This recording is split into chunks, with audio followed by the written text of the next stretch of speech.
might as well take in sandpaper and put it around the inside of my shoe and let my foot just rub in there. My foot was just raw, bloody. So after this race was, I was just going to ask you, after this race was over, what did your feet look like? I have a picture. I'll have to tag you in it. I put my buckle next to the buckle that I won. I put it next to the blister, and the buckle's about 3 inches tall or four. The blister's almost that big. I've got it sitting next to my foot, but they were every toe underneath had blisters. Both sides of my ankle had blisters, and the top of my shoe foot where the tongue was, there was like a perfect red line of just it was just mud and blood.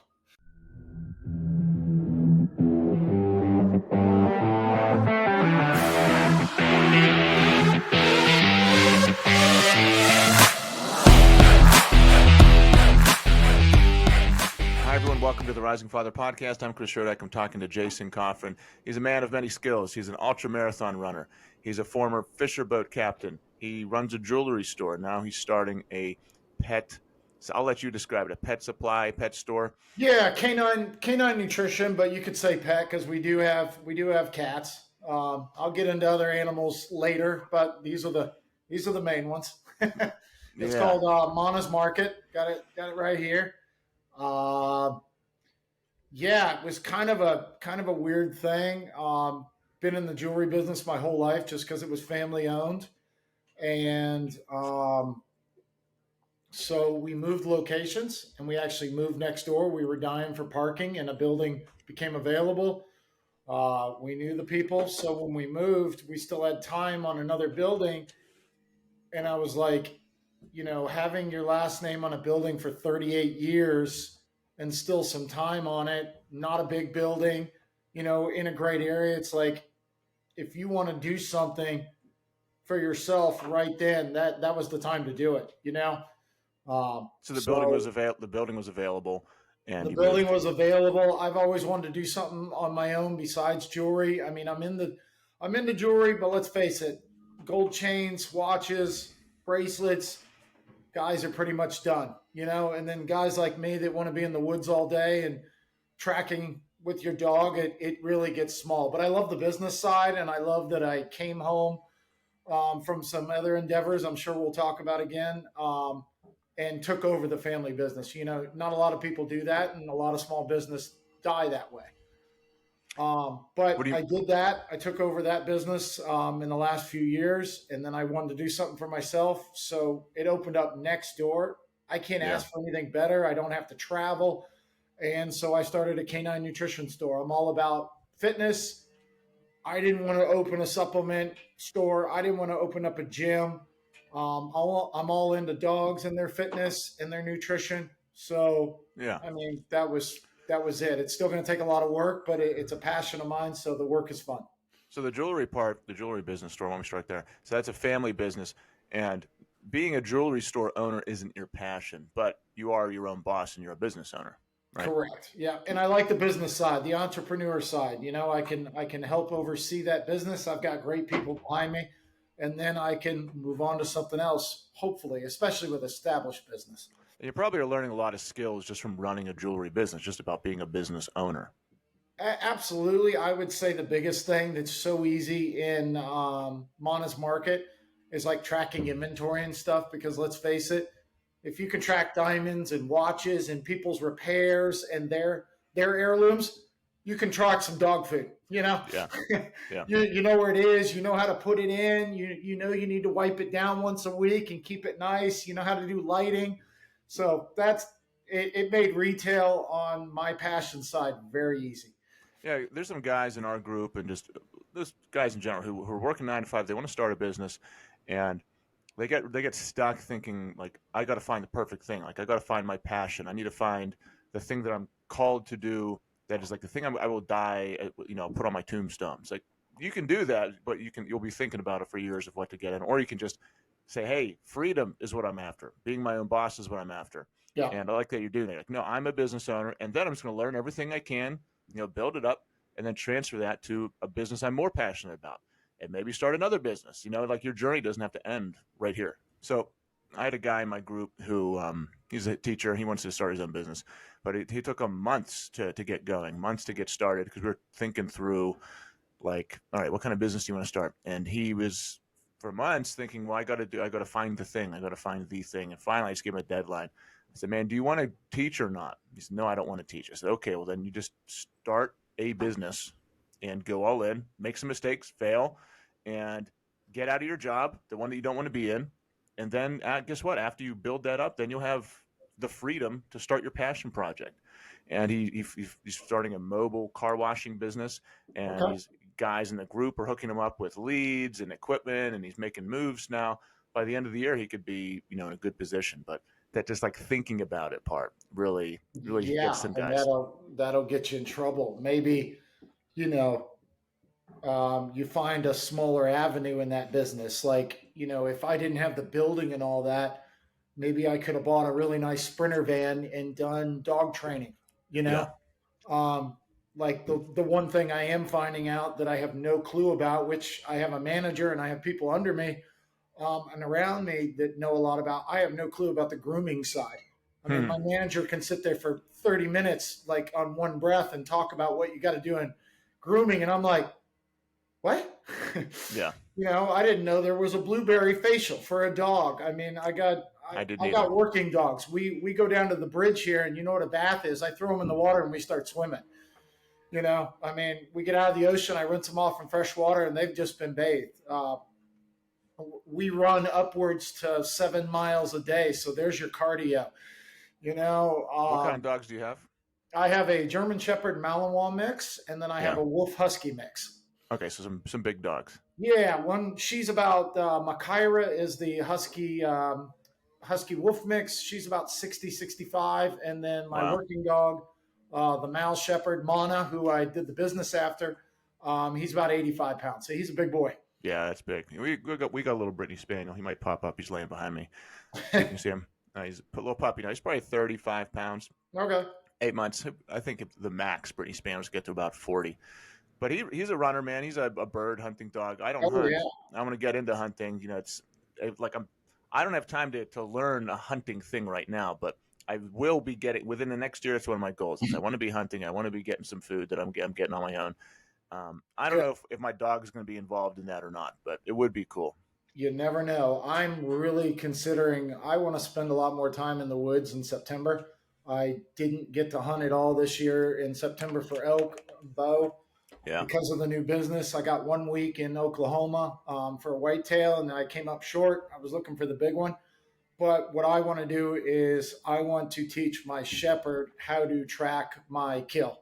Mm. So, elk down, blood trail, go get him from camp. And I mean, unless it's obvious, it's right there. But on something tough, I'd love to figure out how to get him out there and do that kind of tracking. Yeah, that'd be great. If you're even allowed to do it, it's state to state. But I'm going to research it and have fun. He's already a tracking dog, so it can't hurt. Yeah, no, that'd be a blast. Yeah. I was like, I don't see my dog doing that yet. He chases deer. I go on hikes with him in the woods, and I let him chase deer. So that's the most hunting thing he Hey, does. But he it, always comes back. He always comes back. it starts with predator drive, Yeah, predator and prey drive. That's what it starts with. If he's got that, you can bring more out of him. it's So funny. He's like 10 inches tall. He'll be running after these huge bucks that we have around here. Unfortunately, you can't see them. And these stupid bucks, they run away. They're these 100-pound yeah, large animals just that's running terrified from this little puppy instinct. dog.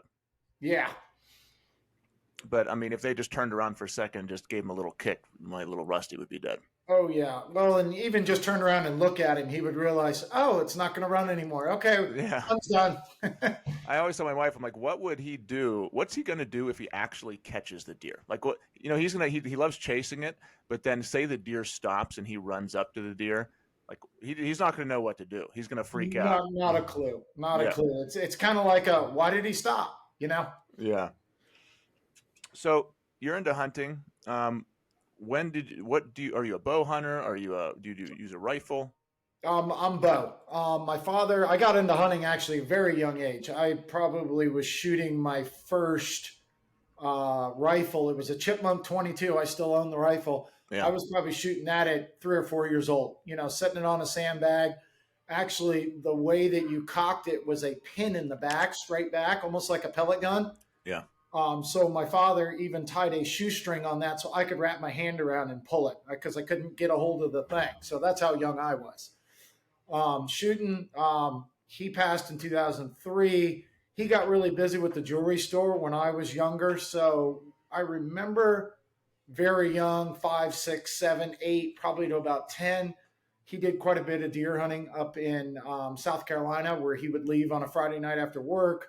I would go with him. We'd go up to a hunting camp.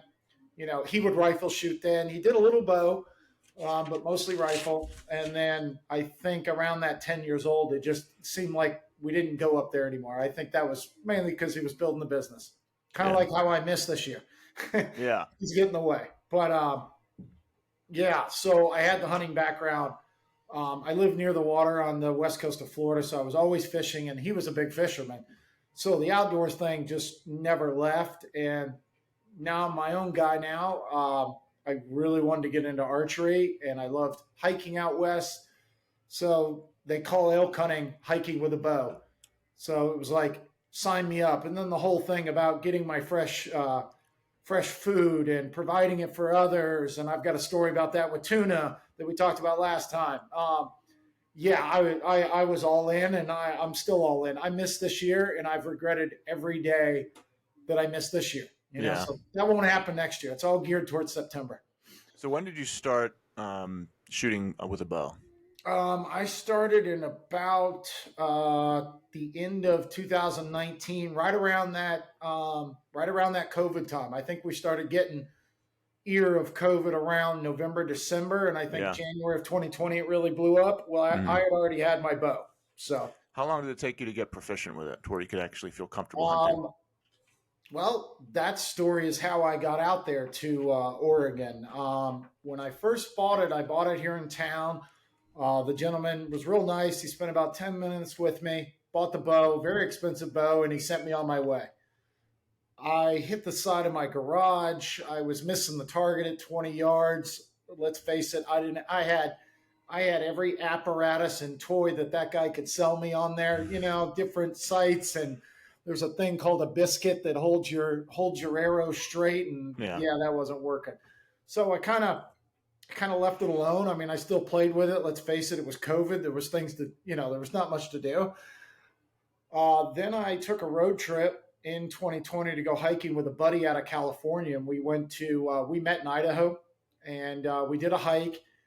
We both had to leave because of that's when Northern California was having really bad fires as well. Mm-hmm. So he got a call on the sat phone that his girlfriend's horses were in danger, and, all kinds of stuff. So we raced that night. We literally raced out of the woods. I got into the airport in Idaho, and I had a bunch of time. I was kind of taking a summer leave because the store was closed and it was COVID, and I was in my truck with my dog. So I had heard about the bow rack on Instagram, and I'd talk to them. I'd hit them up, questions and stuff, and they were super nice. Yeah. Looked up their hours and hit them up on a DM and said, basically I told them the story that I just told you. And I had my bow with me because I was shooting on the road trip on the way out to Idaho. Mm. So they were like, yeah, come by. So I drove to Oregon. I had enough time, and I was one state over, so no big deal. Showed up that first day, hung out with them, kind of sat at their store. They got kind of at their cash register. They kind of have, it's almost set up like a bar you'd go drinking, but it's basically their showcase. Stayed all day, shot all day. Multiple guys came by and helped me, gave me little tips. You want to do this and that. And that day I was already getting better with somebody behind me. So I was already starting to like it more. And at the end of the day, it was probably about 6:00. They were closing up, and Wayne himself, the owner of the bow rack, walks up. And he's like, what's going on? You've been here all day. I guess it might have been him I talked to on the DM. And I was like, I just really want to learn how to do this. He spent 3 hours more with me. And by that, I was putting him in the 20-yard range and the 40. Damn. Maybe 50-cent piece. So it was just, I was willing to learn, and I just needed the right direction. And he's probably the best at that. You know, he's a very good teacher. You can, what he puts out, you can take in. I mean, at Yeah. least I could. It's called the bow So, rack, you said. what's that? It's called the bow rack, you said. It's called the Bowhunting. Yep. And it's out in Springfield, Oregon. Okay. Love that place. So the next day I was going to head out. I was in a hotel, and he texts me and says, "Hey, we're doing this giant barbecue to kind of celebrate the beginning of elk season." This was the end of August, and elk season usually starts around that last weekend, at least in Oregon it does. So they said, "Hey, why don't you come out to this barbecue?" And I was like, "Well, that sounds awesome." You know, I was just going to drive all the way to Florida. So I was like, "What's one more day?" So I renewed my hotel one more day, shot over there. It was a Sunday. Saw everybody that had met at the shop, saw a bunch of their friends. Um, had a push-up contest. We had to do a push-up contest before we ate. I thought that was absolutely awesome. So it's just a cool environment. Yeah, non-alcoholic, no beer, none of that. Just a bunch of guys. They had targets all laid out. This is at the farm, so it was just an absolute blast. Stayed for the whole day. Ended up shooting and having that push-up contest with Wayne and Cameron Haynes, that is always at the bow rack, that lives down the street from them. And I mean, that's pretty much it. I've gone back. So I went 2020, 21, and I went 22, and I did not go this year because of the new business. Yeah. And I went and saw them every year to train for my ultras. I would go out there a couple months before, and I went out there twice. I tried to run Moab in 2021, so I was out there in August because the race was in October. Then I turned around and actually got to do the race in 2022. So I was out there in August again, did an elk cut in September, and then ran the Moab in October. So it was a very, very long summer last year, but that's one of my greatest summers ever. Sounds amazing, man. Yeah. It sounds like a blast. Yeah. So the bow rack, if you're out there in that side of the world, or if you just want to get some good training. Yeah, and they put out some great Instagram, reels and photos, and they share a lot of info, which a lot don't, but they do, and they don't care if you. Like I said, when I showed up there, I had my own bow. I didn't even buy a bow from them, so I got that much help. They didn't make any money off me, so yeah. Now I bought a bow since, of course, and everything I buy that has to do with a bow, I call them up and they ship it to me. But yeah, just great people, and I learned I got the right knowledge and I used it, and I'm still shooting today. And we're going into 2024. I love it. I'll begin that journey. I've got just a recurve bow. I haven't shot it all this year just because I've been so busy with building the business. Same thing as you, building the business and quitting my job and doing all that. So I don't have tons of time to go out in the backyard and spend an hour shooting. Yeah. But I did, like 4 or 5 years ago, I had just a Samick Sage recurve bow, which is a good, intermediate beginner recurve bow. Okay. And then someone mysteriously snapped it. It wasn't me, but we found it snapped in the backyard. And that sounds like a child. No one, she's right next to me. No one knows who did it. No one knows who.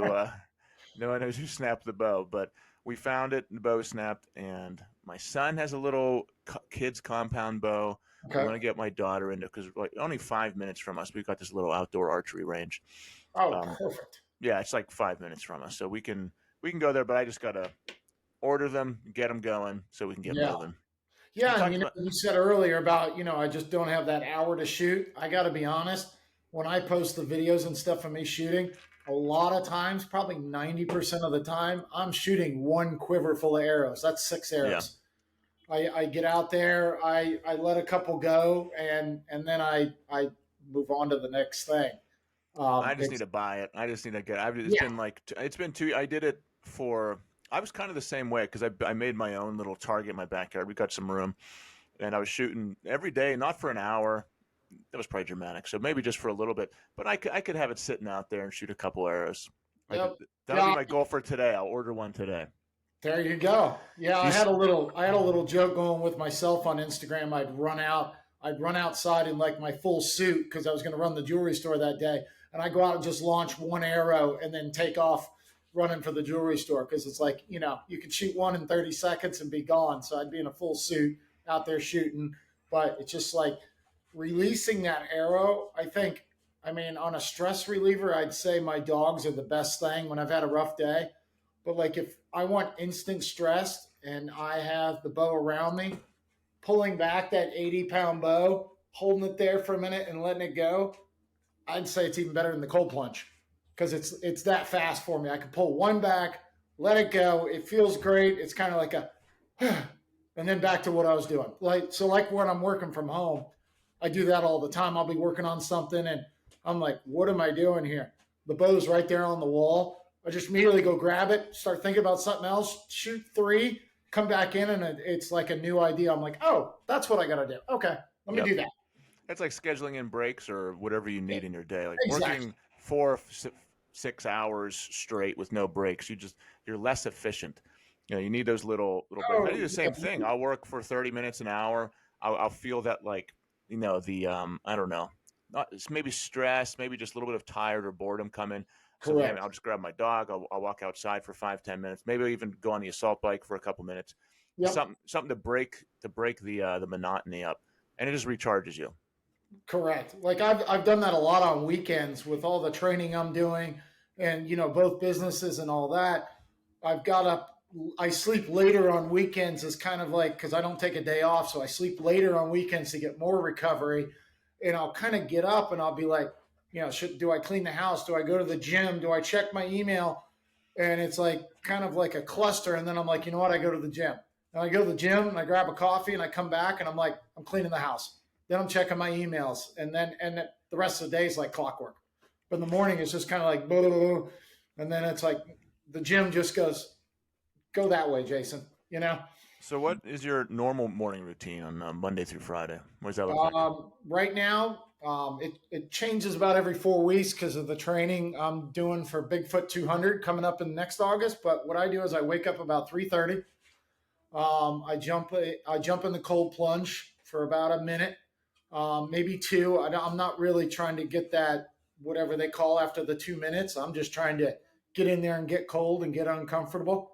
I think a minute right out of bed is plenty uncomfortable. No, that's horrible.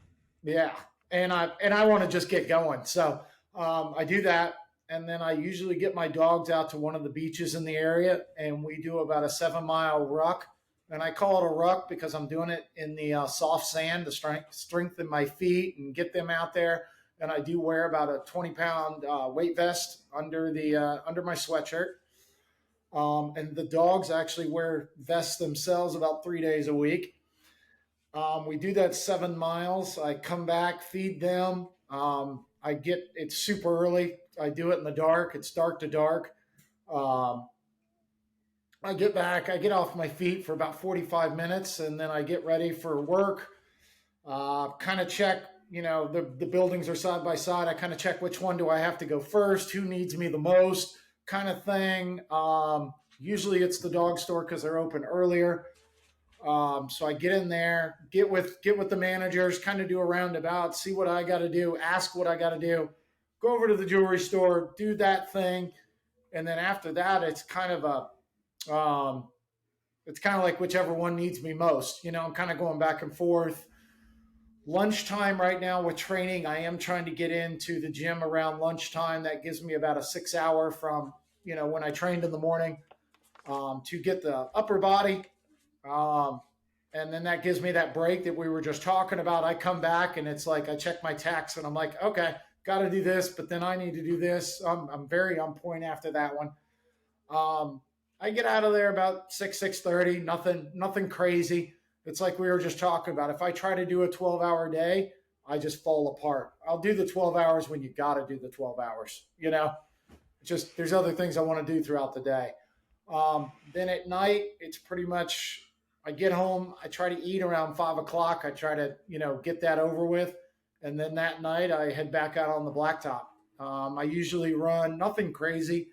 Sometimes I'll get 10, 11 miles in, but mostly it's about probably 7 or 8. So I usually get a workout in the day, in the middle of the day, and I get about a 13 and a half, 14 mile day with some work. And then I'm in bed about 10:30. So you run in the morning, the first thing on in the beach, and then you work out, Yep. and then you work out lunchtime, and then you run again in the evening. Yep. Pretty Yeah, much Monday. The only day that changes there is Friday. I do the beach run. I leave the middle workout in the at lunchtime alone, and then I run. I try to run from 11 o'clock at night on Fridays to about 2 o'clock in the morning. I'm trying to get either those hours in, or I'm trying to get over 20 miles. that's a lot of running. It's a lot. I can't do that. I can do maybe, I don't know. No, I can't do a lot. That's the most I've ever ran is 10 miles. Hey, I The most could I've ever run in my life was 10 miles, and I could 4 miles barely was walk the brutal next for day. me. Yeah. Yeah, so that maybe eventually. That's man. Kudos to you. That's a lot. So let's talk about the cold plunge, and then we'll get into the ultra stuff after that. But Okay. so when did you acquire a cold plunge, and is this a farming barrel, or is this one of the nice ones? I had a farming barrel in the beginning. I had one of the Rubbermaid, not the stand up barrel. I had like the tub, the Yeah, the actual, black tub. yeah, the black tub from Rubbermaid. Down here in Florida, like we talked about in our other thing, that'd be great for you because it would just basically stay cold this time of year. Yeah, Me, I added it up and I was spending about $55 a plunge because I needed about 14 to 16 bags of ice. yeah. So that was each time I For wanted to 2 minutes, so like $55 for 2 minutes in there. Yeah, so that's more than going to the cryo, I think. Yes. So that wasn't working just because of the weather here. So I did get the actual brand called Plunge. I did their little financing thing. They covered half for me, and I actually just got done paying for it. But I got it last February, so it'll almost be a year, and I use it all the time, all the time. How does it help you besides like shocking you in the morning? Well, what I do is I'm always trying to build levels on everything. Hence the, shooting a bow and then going to elk, starting to run and then doing ultras. So what I'm trying to do in the morning, my actual routine in the cold plunge is I get in, dunk myself right away, pop back up, and then I do the 30 seconds of that Wim Hof breathing. So you're breathing in and you're just letting it out. Breathing in and you're just letting it out. And I do that for 30 seconds. I try to keep my hands in. It's brutal. Usually they're on the side of the tub because what I do next is on the last exhale on 30, I go underwater for another 30 seconds. So because at the end of his breathing, he tells you to, hold your breath as long as you can on the exhale on that last breath. So what I'm doing is I'm doing it in the tub. And the only reason it's 30 seconds is right now that's what I've gotten up to. I actually did it this morning at 35, so that was better than I've ever done. But you get that brain freeze like at least I do. I get that brain freeze like I've ate ice cream too fast. And when it comes just, it's awful. But when I get out, I feel amazing the rest of the day. Has it helped you with recovery because you're moving your body a ton? Definitely.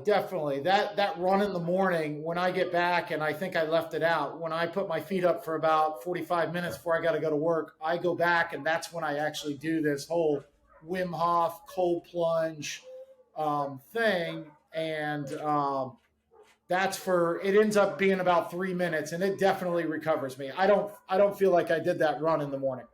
Yeah. Yeah, I still got the cold tub, but now mine has a layer of ice on top of it just because it's so damn cold here in Pittsburgh in the 20s. Yeah, you might as well right now. Yeah, what did you say? It was 36 this morning or 26? 26, yeah. Yeah, you're fine. You put some ice in there the night before, it's going to be there the next day. Exactly. You might have to break yours up a little. I'm going to have to. So basically until now, I swear to God, in Pittsburgh, it is freezing and miserable until April. I remember when I was a kid, March, April, it'd be springtime, it'd be flowers, it'd be sunny. I swear we don't get any spring anymore. It's just winter for like 8 months. And then May happens and then it's 100 degrees. You know what? And it's an opposite here. I feel like we don't have, let's face it, Florida doesn't have much of a winter, but I feel like we don't have that. I remember back in the day fishing And I mean, maybe I was just a wuss then. I don't know. But I remember having a hoodie on in April, going fishing. Now, it wouldn't matter if I was a wuss or not. In April, if you put a hoodie on, you're sweating. It's miserable. Mm-hmm. You're in one of those SPF t-shirts. Mm-hmm. So I don't know. You're getting colder and mine's getting warmer. And we had a brutal summer this year. Every day from probably April, Mayish, like maybe later, let's say June, about 4:00, we get rain coming from the other coast like clockwork at 4:00 in Florida. This year, I think that happened 1 week out of the whole summer. So it was an awful summer. And it's still hot when that rain comes through because it goes from the Atlantic right over Florida. Excuse me. And it goes right into the Gulf of Mexico. So it's real fast, but not having that rain, it was a very brutal summer. Brutal. Yeah, and we used to get, when I was a kid, and maybe I just have grandiose memories, but my family says the same thing. We used to have a lot of snow. Like, we used to build huge snowmans, had snow forts, and sled all winter long. I got my kids brand new sleds last year. They didn't get to use it one time. Wow. It snowed once, and it was only like half an inch, and we couldn't even do anything. It's cold right now, so I'm hoping this leads up to a lot of snow this year because I want them to, they're kids. I want them to be sled riding and ice skating and do all that kind of stuff. Yeah, not just inside the whole. I guess I don't really understand snow. Like when you tell me it's 26, I think it's 4 foot stacked up from the night before. No, it's just freezing and windy. Yeah, and I've seen that now. I did go to school in Tennessee. I mean, it would be, in that 20s, wind blowing, and there's not a snow. I'm waiting for snow. There ain't no snow. It's mud and rain. I'm like, come on. Yeah, there's no snow. I wish there's snow be better because at least it's all quiet and it looks nice outside. But Right. it's dry and freezing, and then I wake up in the morning early to go to the gym. It's just dark out, and you step outside and you just get that that wakes you up, and it makes driving to the gym a little more painful. Yeah. So you mentioned these ultras, and I definitely want to get into that. So, because we talked about, hunting and cold plunges and morning routines, but also you're an ultra marathon runner. So what is the one? Let's start from the end. What is the one you're training for right now? I am training for the 2024 Bigfoot 200, and that is out of Washington State, and most of it goes around Mount St. Helen. I think it's going to be incredible. I've never done that one. They've had it for a few years now, but that looks very interesting, and I'm excited for it already. I'm signing up. It was a draw. I was picked, so it's up to me. I'm going. So this is an ultra marathon that goes around a volcano.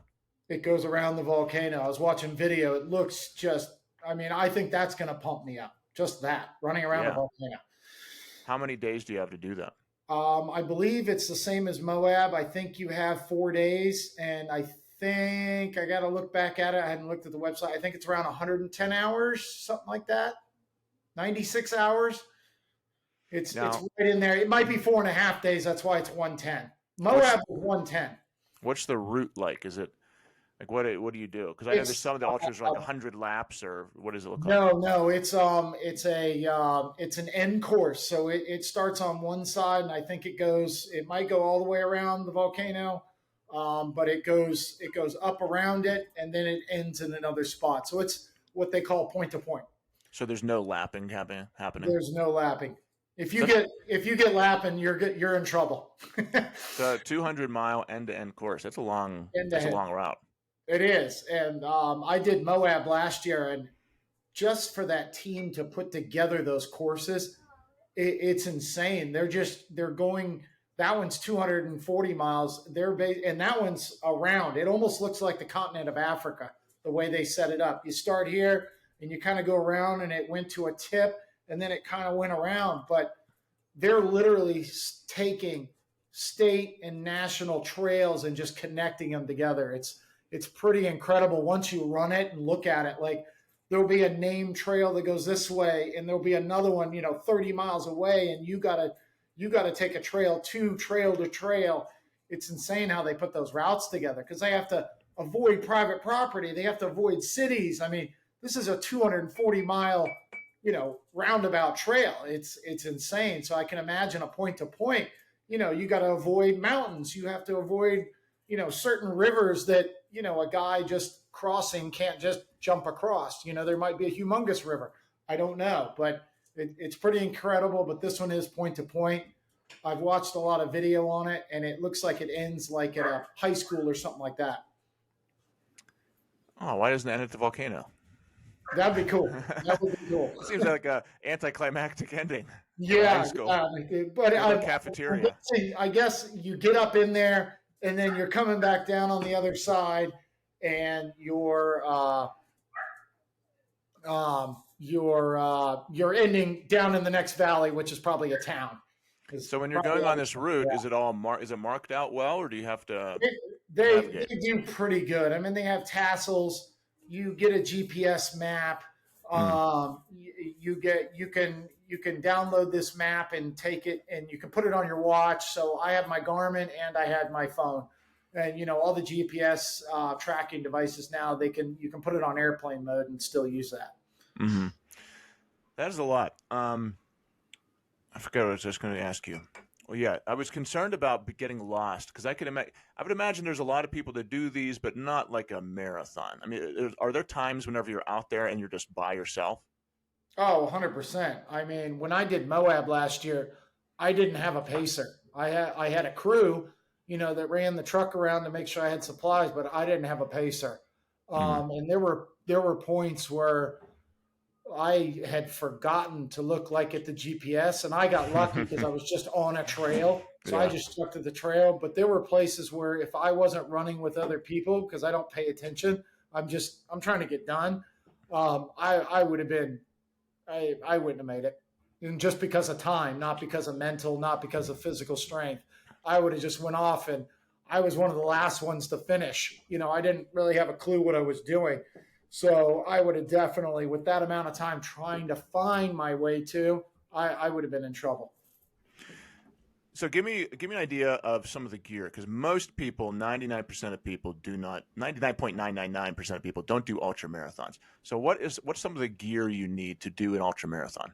Well, you need a truck or something that you want to at least get in and lay down in. So I notice a lot of people use minivans, or, if they have a higher budget, they've got a Sprinter. You want a crew. You want people to they have multiple rest stops, and about half of them in Moab, I think, where a crew could be there. They had their own crews at the others, but you want to bring plenty of your own water. You want to have a mixture of some sort of electrolyte with it.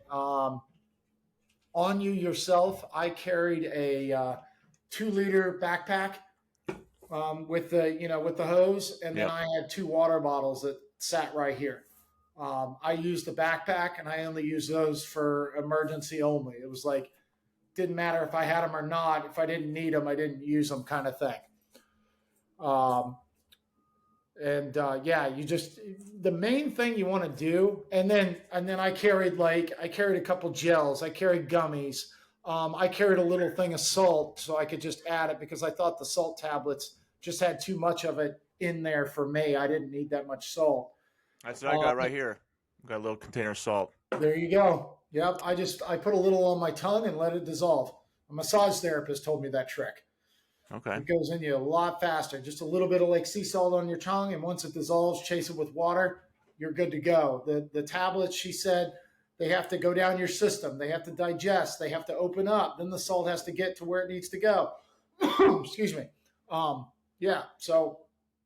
What about socks and shoes? What kind of socks? These high-end socks and shoes, or are you like the David Goggins first race where he was unprepared?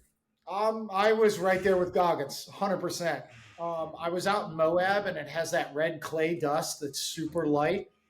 I wore ankle socks, so that was brutal. I had blisters on my ankles the size of silver dollars.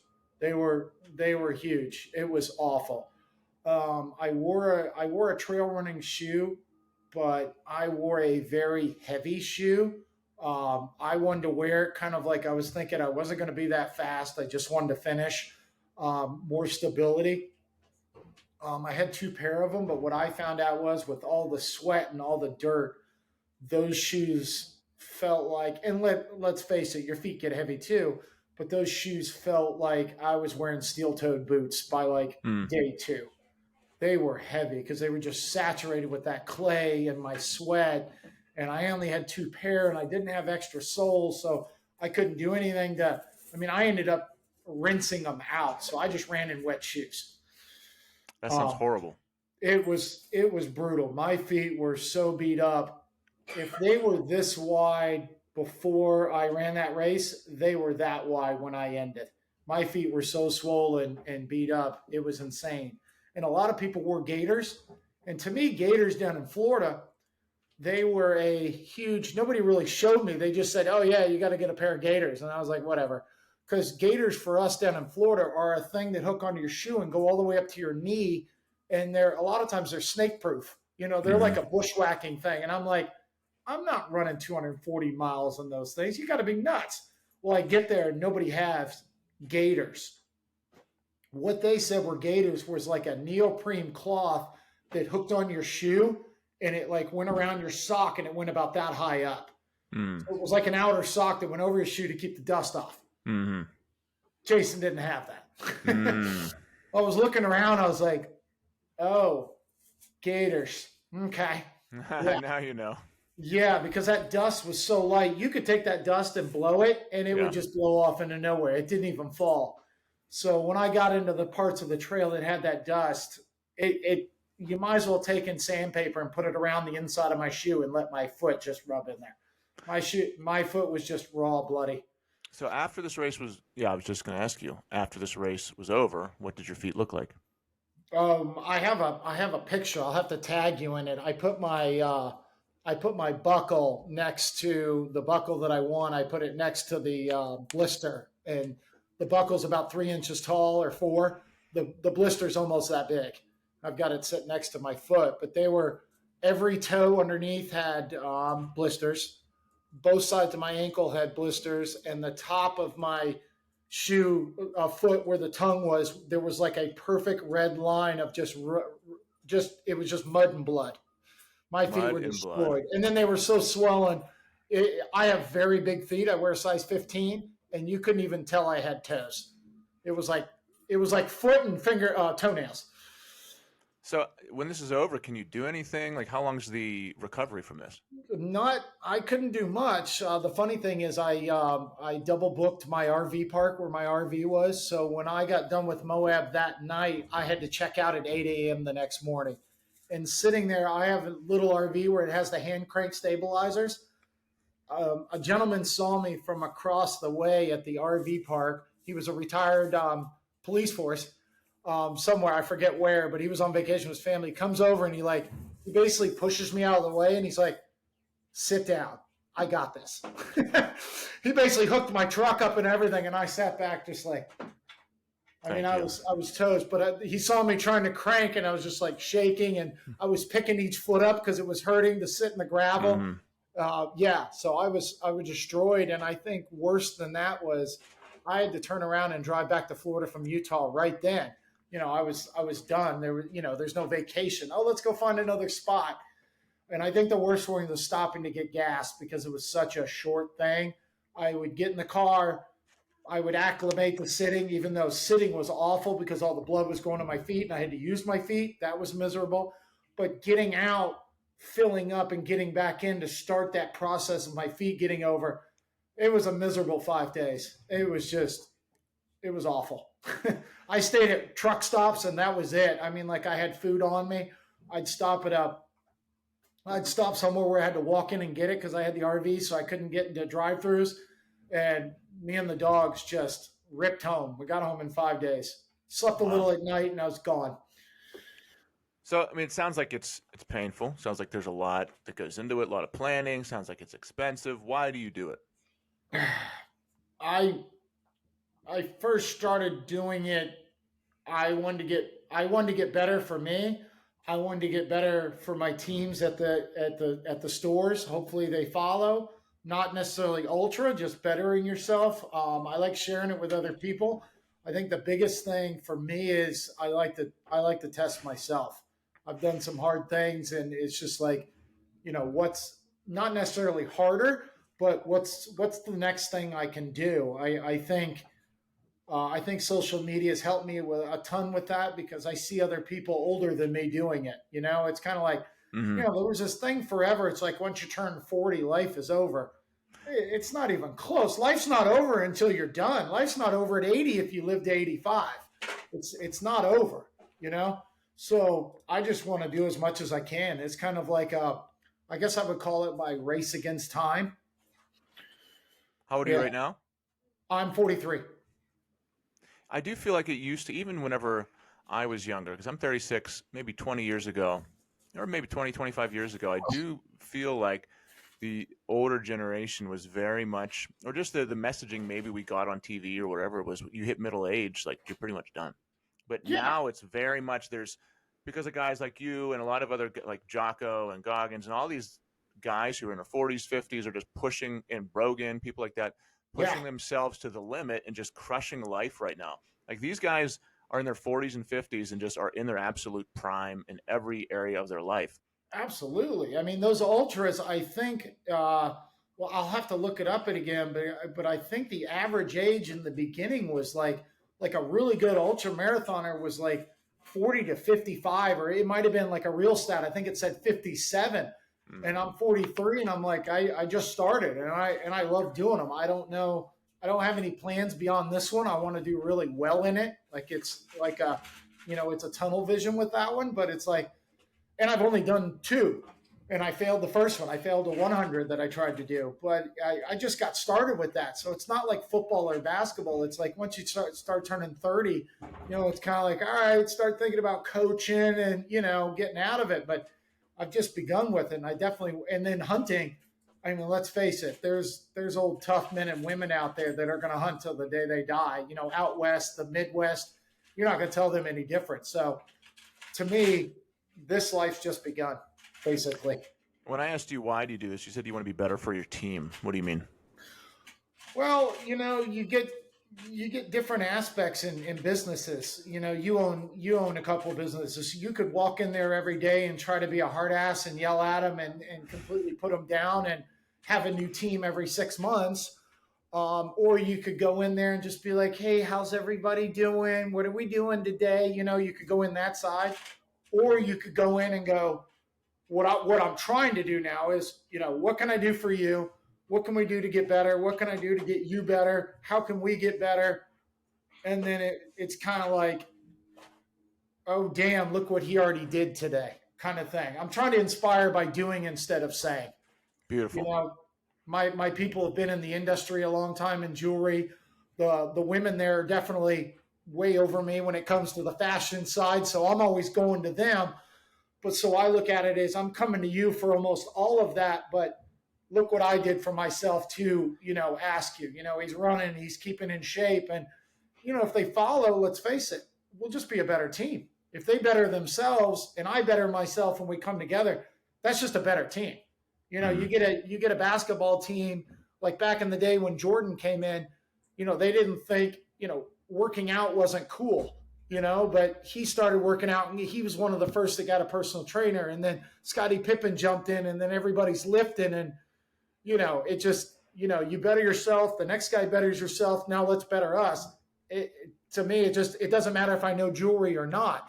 If I can inspire them to bring their talents out in jewelry, it's a win. And each person, if they try to better themselves, at home and they come in better, whether I know it or not, it's just going to be a positive aspect all the way around. And I think it's working. And I'm going to try to take that over to Mona's Market. I have a manager now. It's me and him. He's awesome. He knows his thing. And I noticed the other day, he doesn't look like he works out or anything. He's a little guy, but he made the initiative yesterday to tell me he went and ran with his dog. So he wanted you to know. Yeah. And I Yep. didn't ask how far. I wasn't going to be like, did you do 7 miles? Well, did you an ultra like me? Yeah. I just said, I was like, sweet, man. I gave him a high five and we went to work. But like right when we walked in, he's like, I ran today. Ran with my dog. Yeah. Like, sweet. Talk shit. Tell me you ran 8 miles when I ran 7, Yeah, that's great. my 7's in my routine, but that was good. So, and we've only been together a couple weeks, we just had the grand opening last Saturday, and it was chaos, and we did well. And he's already telling me, hey, I ran this morning. What you got? So maybe it's working. Yeah, man.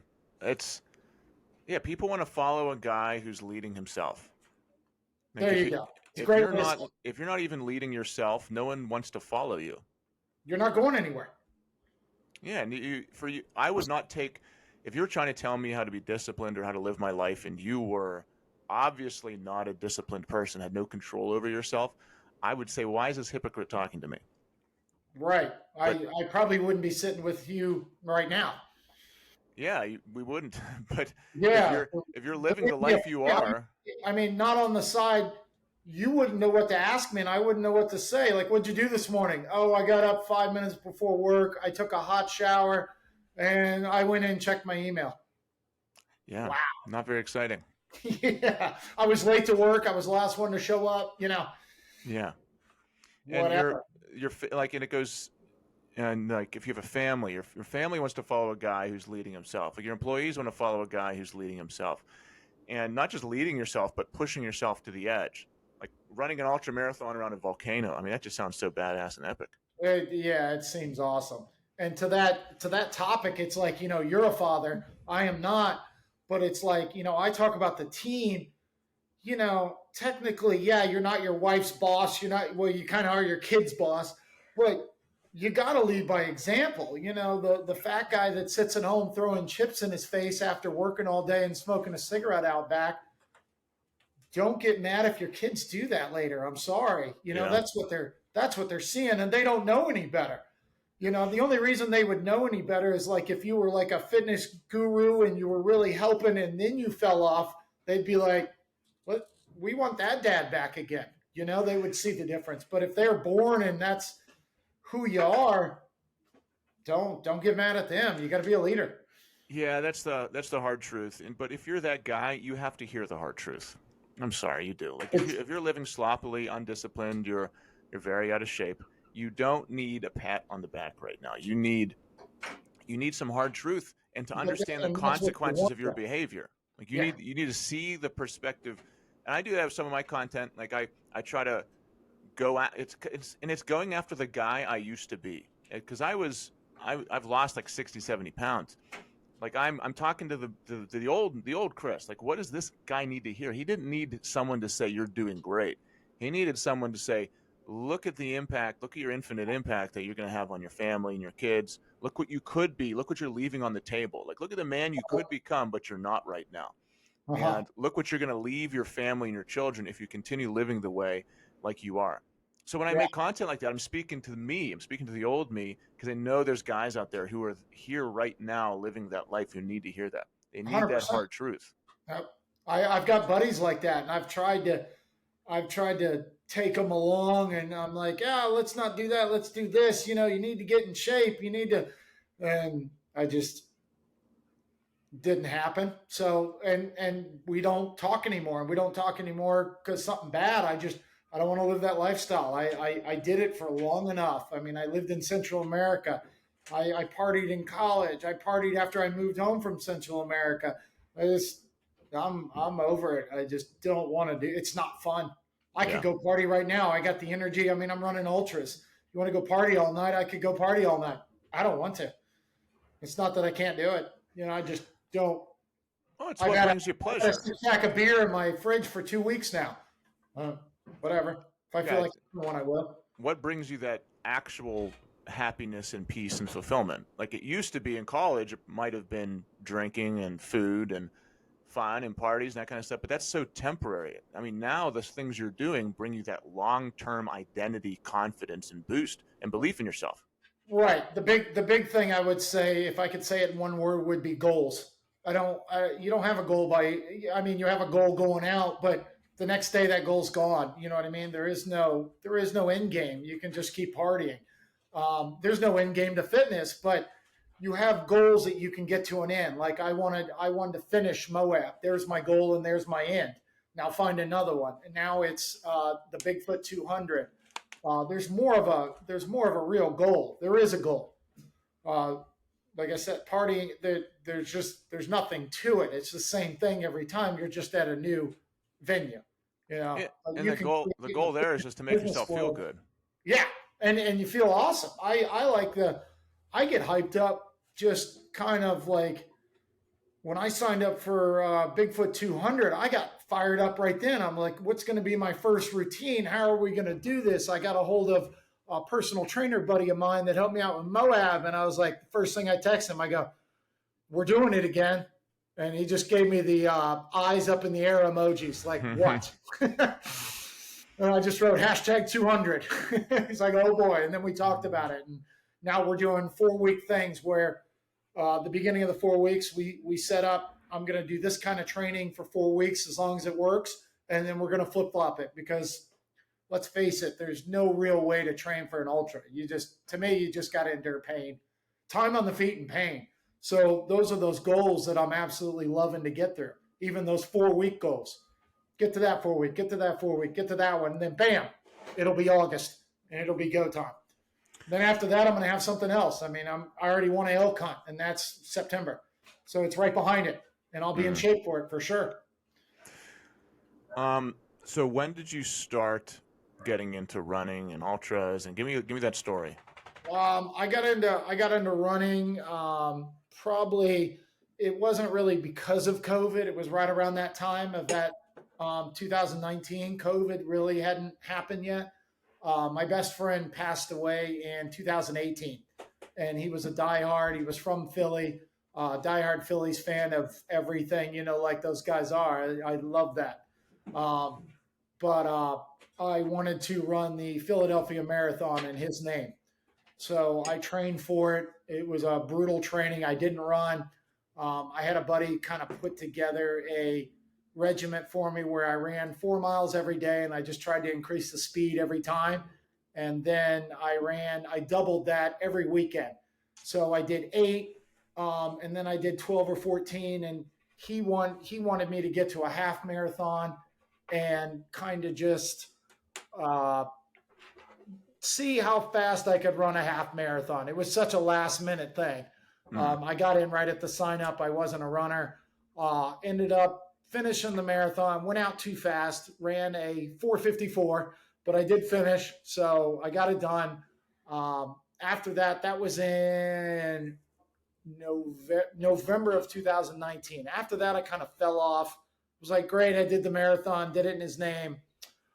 Kept in shape, did more weightlifting after that because I was in great shape because of the running, but then naturally you see yourself at 190 at my size at 6'3". I'm like, all right, now I want to put some, I want to change it up. So I got into weightlifting again, did that, and then COVID hit, and I bought some dumbbells from A Plate Against Sports, got back into the running, got into the bow stuff like we were talking about, did the road trips, got in the mountains, and it was like I really got into the ultras because of Cameron Haynes, the gentleman that lives out there in Springfield, Oregon, that does all his promo with the bow rack, and he's an ultra runner, and mainly he's a bow hunter. I put those 2 and 2 together, and I wanted to up myself. So I'm like, oh, and I didn't know what other races he ran, but he did run the Moab 240. If it wasn't for him, I wouldn't have ever known what that is. But that gave me the goal to do that. So I picked the longest one in the beginning, like an idiot, but I did it. Yeah, but I love that because you could have taken a longer time to get where you are right now, but you did the hardest thing first. Yeah, I take that back. I ran a the year before that in February. I ran a 100-mile called the Forgotten Florida right here in Florida, up in the Ocala National Forest, and I failed at mile 75. I walked off. Still, so that was very far. I'm one of those that stabbed me. So it wasn't going to end. So instead of doing that one again, I was like, all right, I'm going to do Moab. Yeah. But before the 75-miler, what did you do? I tried to do that July before that February. I tried to run 50 miles by myself at a park in the middle of the night, and I got to 45, and I ended up passing out.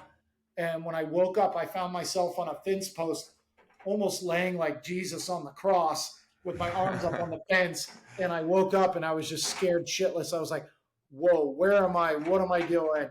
and I literally crawled to my car and drove home. So Before the 45 miler, what did you do? that marathon Okay, in 2019. So you went from 26 to 45 to 75 to 100 to 240 to 240. Yeah. Yeah. So every one of these bench mileposts, every one of these new races you did was just a massive level up for you. It was like 20 more miles. Pretty much. And what I did before I ran that attempted 50 that I got 45, before I ran that was only another marathon, and I jogged that. And it was probably a week before. I trained up to get to that 26-mile night, but it was like I did that, then tapered off the next week and went for the 50. Yeah, that's amazing. When did you, so you're 43 now, at what age did you first start running a long distance? I would say it was after that. So I was 3 years ago. So I was 40 years old. All right, so at 40 years old, you started this, and now you're signing up 2020. So I was 40. Correct. An ultra marathon around a volcano. So that should be inspiring to people, because I talk to, guys who need help with getting their fire back and getting in shape, all that kind of stuff. And there's guys in their late 20s who are scared of diabetes because of how out of shape and heavy they're getting. They're scared of not having energy to play with their kids. They're scared that they're already heading down the wrong path. Right. And it's too late for them. But I like that people can see that, no, you were 40 years old, decided to get into ultra marathon running, and now you're just 3 years later, you're running around a volcano like 200 some miles. Yeah, and get this, I ran Moab with a separated rib.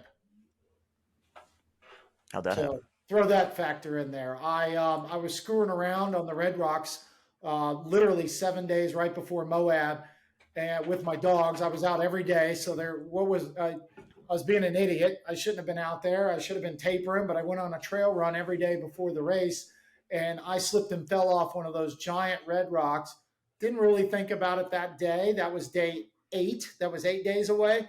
7 days away. I woke up the next morning, and so picture me laying down with my arm perfectly like this. So I open my eyes in the RV, and I look down, and my arm's kind of sitting like this.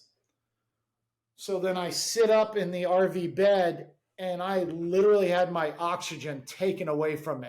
It was almost like I was like, am I having a heart attack? And it was all over my body, and I laid back down, and I'm like, so what happened was subconsciously, my body put my arm in that place to relieve the pain, supposedly, because that's what wouldn't hurt, laying down flat with my arm like that. So I got up again, and I was about to call 911. I laid down on the floor. I went over the front of the bed or the back of the bed, laid down on the floor. Dogs are licking me, and I'm still trying to catch my breath. And I was like, first of all, I was thinking, what happened? I was all bruised up from the fall, but those were just bruises. You could have got those from a football game. And I'm sitting there, and then finally I catch my breath, and I just kind of calm down. I'm like, all right, it's been 10, 20 minutes now. It's not a heart attack. And I never had one, but I got that realization that I have an injury, Mm-hmm. So I'm sitting there. I got my arm here because that's what feels good. I try to stick it out and grab something, and it was like, oh, no, put it back. I couldn't do anything. This arm was fine. So I get on Google, and I'm like, maybe it's something muscle now because I can move it. I did reach out. I didn't break anything. I was doing that. I was sitting there doing that. So I reached out to massage therapists right there in Moab, and, there's all kinds of outdoor activities there. So there was massage therapists for people that get injuries everywhere. Nice. So I'm calling him up, and finally I get this guy, and he goes, I got 35 minutes for you in between 2 sessions. Get over here. He doesn't lay me down. He has me sit up on the side of the bed just like I am. And he slowly just has me. He's like, I'm going to try to relieve your pain as fast as possible. So he has me take a breath in. And as I let it out, I bring my arm up.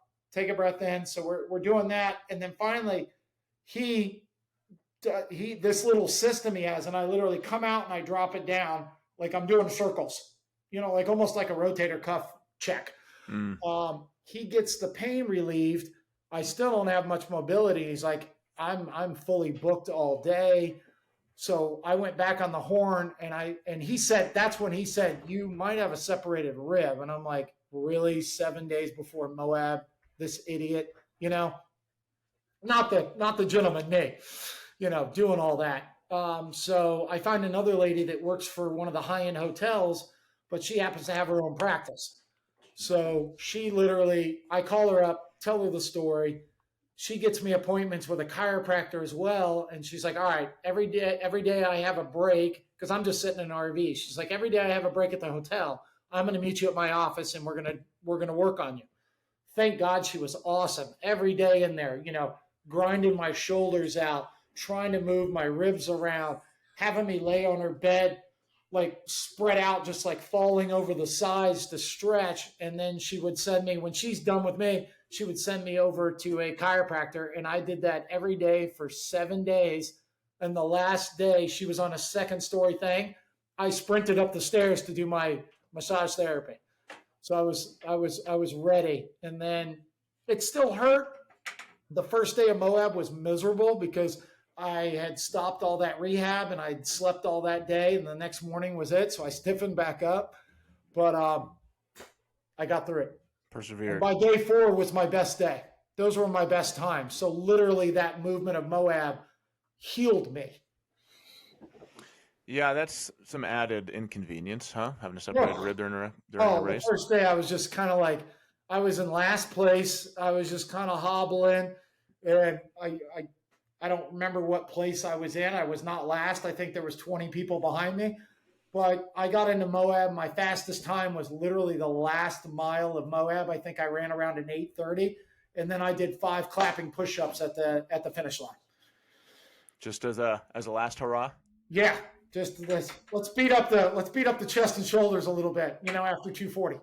While you're doing that, you're probably all amped up, and you're just 100%. Look what I just did. This is amazing. Like your very first 100%. It's all ultramarathon. adrenaline and stupidness. Yeah, but you probably feel just great. Yeah, I did. Even on that drive home, miserable with the feet that we were talking about earlier, it still was like, it's kind of laughing, you know, kind of like, yeah, the feet hurt, but guess what they just did, you know, that kind of thing. Because once you do it, no one can take that away from you. Like it doesn't matter how injured or how long the recovery process is after the race. Forever, you get to say, I did an ultramarathon. That's it. And it took me about 7 days before I was in the gym. Yeah. That's not that long. No. I'm sure you burned a few calories on that ultra. A little bit. I started it at around 208. I believe I weighed myself when I first got back, and I didn't eat that much in the car. I think I was 187. Wow. Yeah. So I lost some weight.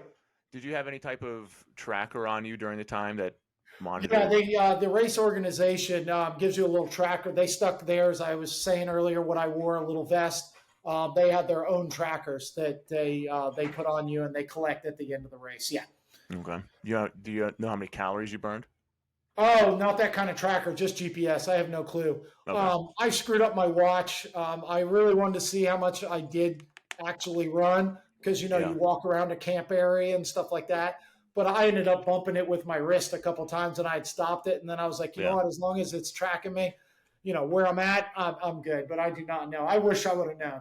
I would just want to know what the calorie count was. Something absurd. I would have loved that. See it say like 15,000 or something. Probably, I'm sure way more than that. I have to be because when I run this, like we were talking about my 4-week course right now, when I run a minimum of 20 on Fridays, I'm already in the 35. I think one night was even 48 when it was hotter, 4,800, and that's 20 miles. So, all right. So you're an interesting man with an interesting life. You were not always a jewelry store owner and canine store owner. You used to be a boat captain. Yeah, I was. How long ago were you a captain of boats? I was a captain in Central America, and name a place in the world. I'd probably been there for about 11 years. It started in 2005, and it ended at about middle of 2017. So not that long ago. 12 years. So 6 years ago. Uh-huh. And what took you from, first off, how did that end up happening? How did you get down there doing that? Like we talked about with the bow stuff earlier, my dad had me in the outdoors my whole life. I absolutely love fishing. That was my love because I didn't get to hunt a lot, so I didn't get the experience. But fishing, I had a pond down one street. I had the ocean down the other. And it's the same thing at the ultras. Do you want to go catch little bluegill your whole life, or do you want to go for the marlin? So I fixed up an old boat after a nasty car wreck that I was in. I fixed up an old boat with some insurance money, and I knew some people down in Costa Rica, and they owned a restaurant. So it was like kind of bring your idea down and hook up with the restaurant. And I became a fishing boat captain and taking charters, and we ended up getting an unofficial inshore world record, and we got a official offshore world record down there. And I met some incredible people, and it took me all over the world. Did you love that job? What's that? Did you love doing that? I love doing that. That was a passion job. I finally just got so tired of coming up short, coming up broke, that it just finally, it just ended. Yeah. It ended on a good note. It'd be like a baseball player, or, a slugger or a catcher that just can't get down on his knees anymore. You still love it, but it's time. It's time. I wasn't making money. I was paying for the boat. I had gotten another boat by then. I had moved to Panama by then, and I wasn't getting the business. I was before my time, which means where I moved, the next 10, 20 years, it was going to be a tourist destination. It just ended. Still love it now. Don't hate it. So you came back to your current location by necessity, or what happened there? Definitely necessity, and a kind of wanting a new chapter. I wasn't going to go after running my own boat and doing about everything you could do in the fishing industry, from commercial to booking tours for hotels, by training other people. I was an electrician. I was a woodworker. I was a mechanic. Excuse me. I had done it all. It was over. Yeah. So family business, like we talked about earlier. The fashion side wasn't really me, but I really wanted to be a part of the business side. And what better being, having your name on the building, I have an opportunity to be on the business side. I get to pick and choose. I was a jeweler for a little bit, so I learned that side. Actually repairing jewelry. I don't have an artistic bone in my body, so I was never going to be a designer, but I got to do what I wanted to do. I got to do the mechanic side and the repair, and now I get to be a business owner. So I really enjoy it. How do you look at the rest of your life? Like, what is the story that you have for yourself? What's the vision you have for yourself? I want to win an ultra. I want to do more of them just for being out there in the goal. I want to see how far I can push myself. I definitely want to see how far I can grow Mana's Market and Coffrin Jewelers. I really want to see. I want to be innovative. I'd rather fail trying something new than succeed in what everybody else is doing. Like already at Mana's Market, we have a cafe in there. We have sandwiches, and we're going to have drinks later for people that are hanging out for the grooming, and that's something nobody else has done that I know of now. Coffrin Jeweler, we're going to be bringing them. I just started a men's room, and I don't call it the men's room because that sounds like a bathroom. It's called the Man's Cave. We have a spot where gentlemen can come by, pick out a cigar and sit on the porch and smoke. They can try whiskey and try on men's jewelry and different watches. That's something that is in the industry, but it was something I always wanted to do. And I didn't do it because somebody else has already done it. I just did it because I wanted to bring another flavor to the shop. So I just want to be innovative all the way through. I don't want to be tunnel vision, go, oh, we have a jewelry store, we sell fashion and bridal, that's it. So, and I'm going to be trying some new things in the future. I don't even know what they are yet, but there's going to be some new things. So the world is open to you. Correct. And it's open to anybody. There's an opportunity somewhere. If you're a guy if you were talking to a guy, like a friend of yours who was in their 20s, who is maybe overweight, maybe at a job they don't want to be at, and just kind of miserable, and they feel stuck. And they see a guy like you and like, man, I want some of that fire in my life. What would you tell them? What do you love? They could say, let's use the example. Oh, I love dogs. Okay. Is your dog trained? Oh, no, he runs all over the house. Okay. Why don't you try to train your dog? And then why don't you try to train your neighbor's dog? And then why don't you try to train your friend's dog? Why don't you, Well, how's your dog look? Oh, he's overweight. Okay, you're overweight. Why don't you try running around the block with that trained dog? So, what do you think about that? Oh, yeah, I like that. Okay, we'll start with the block and start with sit. You know, what I'm getting at is I would tell that person to find something they like and bite off a little corner of it. You know, don't go open up a retail store and sign yourself into the next 20 years and on a lease. You know, I had that opportunity, but I've been around dogs my whole life.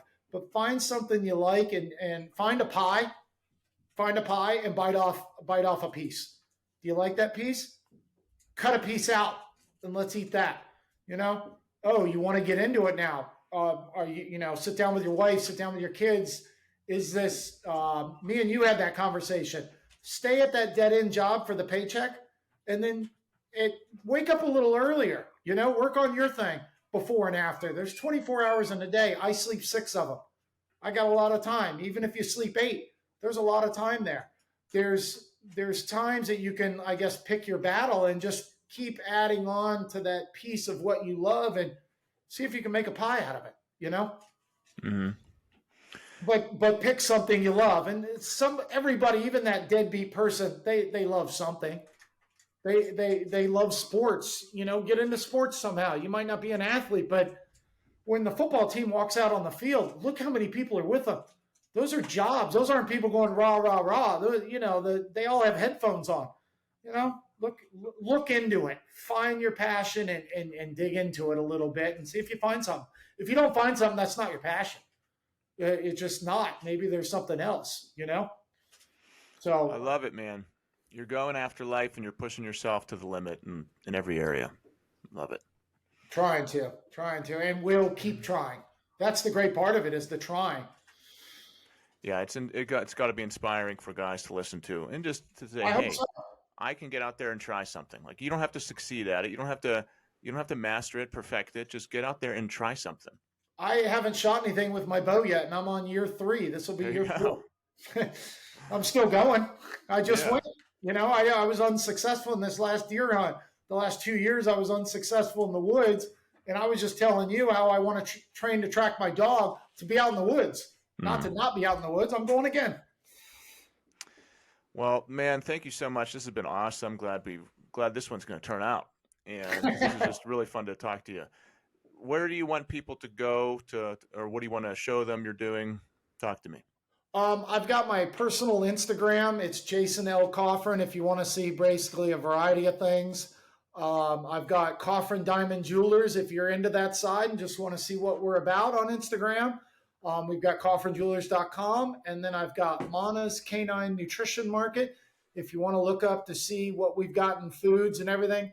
We're just building a website right now, but Instagram's definitely the instant place you can see what's going on with that. We just had our grand opening.